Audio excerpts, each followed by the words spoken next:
ये पूरा कानून ही हटेगा, बिना हटे इसमें कुछ नहीं होने वाला। अब मैं आपको समझाता हूँ, शायद आपको समझ में आ जाएगा। केवल एक सेक्शन बताता हूँ तो उससे आपको पूरी चीज समझ में आ जाएगी। जो कॉन्ट्रैक्ट फार्मिंग है, उस कॉन्ट्रैक्ट फार्मिंग की धारा 3 उसमें जो है, जो एग्रीमेंट होगा किसान के और व्यापारी के बीच में, मैं उनसे बताता हूँ, आप समझ जाएंगे सारे, उसके बाद कुछ बताने की जरूरत नहीं पड़ेगी। उस धारा 3 में लिखा है कि किसान के और व्यापारी के बीच में जो एग्रीमेंट होगा उसमें यह लिखा जाएगा, नंबर 1, किसान को अपनी जमीन पर कौन सी फसल उगानी है। नंबर 2, उस फसल का ग्रेड क्या होगा, स्टैंडर्ड क्या होगा और उसकी क्वालिटी क्या होगा। नंबर 3, उस फसल को उगाने के लिए जो बीज होगा, जो खाद होगा, जो कीटनाशक होंगे, जो मशीनरी होगी, जो तकनीक होगी, उसे वो व्यापारी जिसके साथ समझौता हो रहा वो देगा। इसके बाद उसी एग्रीमेंट में लिखा जाएगा इसकी कीमत क्या होगी। जो फसल उगाएगा, जब फसल पक के तैयार हो जाएगी तो किस कीमत पर व्यापारी खरीदेगा, ये भी लिखा जाएगा। साथ में ये भी लिखा जाएगा कि इस फसल की कितनी बार चेकिंग होगी, तो बोते समय, फसल जब बढ़ रही होगी उस समय, और जब फसल कट के व्यापारी खरीदेगा उस समय 3 समय उसकी चेकिंग होगी। अब मैं आपको समझाता हूं, एक बहुत मोटे से उदाहरण से समझो। ये मानिए कि इसके कानून के हिसाब से पूरे देश की जमीन, पूरे देश की जो किसानों के पास जमीन है, उसका जो व्यापारी हैं उनसे एग्रीमेंट हो गया। व्यापारियों से एग्रीमेंट होने के बाद सारी जो फसल है वो कहां जाएगी, व्यापारी के घर में। इसका मतलब ये हुआ कि सरकार के पास खरीदने के लिए एक दाना नहीं बचेगा, सारी की सारी फसल व्यापारी खरीद के ले जाएगा। और व्यापारी कितनी फसल खरीद सकता है, पहले उस पर प्रतिबंध था, अब इसेंशियल कमोडिटीज एक्ट यानी आवश्यक वस्तु अधिनियम से वो बैरिकेड हटा दी गई। यानी कि जो एक लगा रखा था बैरियर कि इससे ज्यादा नहीं कर सकते, लिमिट लगा रखी थी, लिमिट वो खत्म कर दी। इसका मतलब व्यापारी जितनी चाहे फसल खरीद के अपने गोदाम में रख सकता है। अब मानिए कि जब पूरी फसल किसान से व्यापारी के घर चली गई, तो अब थोड़ा सा पीछे आइए, 2013 में इस सरकार ने, संसद ने एक कानून बनाया था इस देश के गरीब लोगों के लिए, 82 करोड़ गरीब लोगों के लिए नेशनल फूड सिक्योरिटी एक्ट यानी राष्ट्रीय खाद्य सुरक्षा कानून। उसके तहत 82 करोड़ लोगों को 3 रुपए किलो चावल, 2 रुपए किलो गेहूं और 1 रुपए किलो मोटा अनाज देना था। अब मैं आपसे सवाल पूछता हूं, अब समझे आप कुछ।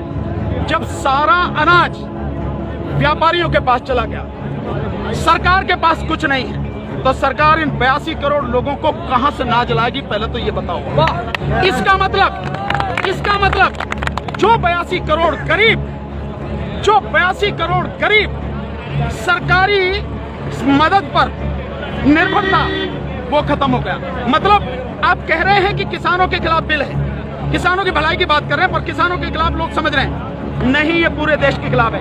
82 करोड़ गरीब खत्म, देश में 5 लाख जो राशन की दुकानें हैं खत्म, 5 लाख राशन की दुकानों में कुछ रोजगार भी मिलता होगा खत्म। अब इसके बाद अब आ जाइए कि जब किसान को सारी चीजें, जो खाद भी है, बीज भी है, कीटनाशक भी है, मशीनरी भी है, तकनीक भी है, वो व्यापारी जिससे समझौता हुआ वो ही देगा।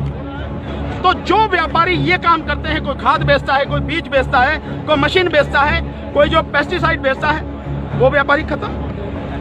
तो आपने व्यापारी खत्म कर दिए, गरीब मजदूर खत्म कर दिए, और किसान को आपने बंधक बना दिया, मजदूर बना दिया, गुलाम बना दिया। कैसे? अब मैं बताता हूं। जब किसान की जमीन पर एग्रीमेंट हो गया, तो किसान चाहकर भी अपनी जमीन से एक भुट्टा, माना मक्का बोई हुई है, मक्का से एक भुट्टा तोड़ के नहीं खा सकता। आज की तारीख में तो जाओ, मक्का से एक नहीं 10, 20, 50 जितने भुट्टे तोड़ के खाने खाओ, खूब सेक के, है नहीं है, रिश्तेदारों को भी ले जाओ। साथ में गन्ना अगर बो रखा है, एक गन्ना नहीं खा सकता। क्यों? क्योंकि व्यापारी से समझौता है। अगर एक गन्ना टूट लिया तो फिर उसके बाद में व्यापारी लड़ते रहो, आप एसडीएम के यहाँ, एडीएम के यहाँ, हो गया ना। मतलब यह है कि अपनी ही जमीन पर मैं अपने लिए, अपने बच्चों के लिए अगर मन करता है, जो फसल मैंने उगाई है, मेरी मेहनत की फसल है, उसमें से एक दाना नहीं ले सकता।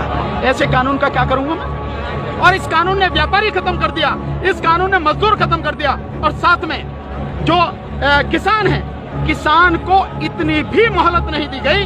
आज की तारीख में तो किसान किसी भी जगह से दूर से जाके यहाँ से ठीक नहीं मिला तो वहां से ले ले, वहां नहीं मिला तो वहां से ले ले, यहाँ से कम में मिला तो यहाँ से ले ले। खाद है, बीज अपनी मर्जी से ले सकता, इसके बाद नहीं, इसके बाद तो व्यापारी ही देगा। इसका मतलब यह हुआ कि चंद व्यापारियों के हाथ में इस पूरा देश जाने वाला है। और जब व्यापारी के साथ में समझौता हो गया तो कोई बैंक भी किसान को लोन नहीं देगा, कोई भी बैंक। इसका मतलब यह हुआ कि अगर उसे पैसा चाहिए किससे लेगा? एक ही रास्ता बचा, उस व्यापारी से। तो सरकार कहती है ना कि जमीन नहीं जाएगी, ऐसे जाएगी जमीन। उसी व्यापारी से जब वो कर्जा लेगा, धीरे धीरे कर्जा बढ़ता चला जाएगा, और कर्जा बढ़ता चला जाएगा, व्यापारी का ब्याज बढ़ता चला जाएगा। लिहाजा जो किसान है अपनी ही जमीन उसी व्यापारी को बेचने पर मजबूर हो जाएगा। अब थोड़ा सा पीछे जाओ, आपको लेके जाता हूँ। 1947 से पहले क्या था?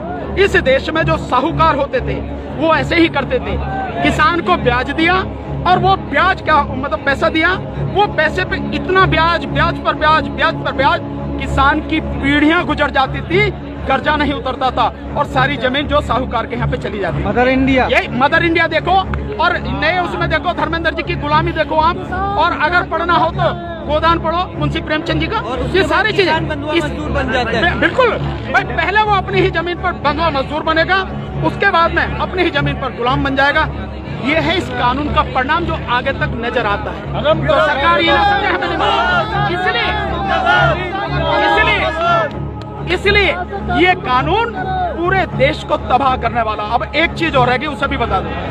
जो मध्यम वर्ग के लोग जो आज रोटी खा रहे हैं, जब व्यापारी सारा अनाज अपने गोदामों में बंद कर लेगा, तो वो जो आज उसने लिया जिस दाम पे, उससे 6 गुना, 7 गुना, 8 गुना दाम पर बेचेगा। तो जो मध्यम वर्ग के लोग जो घरों में बैठे हैं, अगर उनको बाहर आना चाहिए इस आंदोलन में, उनको आज जो अनाज या आटा 20 रुपए से 25 रुपए 30 रुपए किलो मिल रहा है, वही इस कानून के लागू होने के बाद वो आटा, वो अनाज उन्हें 5 से 6 गुना दाम पर मिलेगा। 100 रुपए, 125 रुपए, 150 रुपए किलो मिलेगा।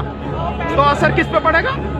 एक भी व्यक्ति बचेगा नहीं जिस पर इस कानून का असर न पड़े। इसीलिए मैं कहता हूं कि ये किसानों के विरोध में नहीं है, देश को तबाह और बर्बाद करना।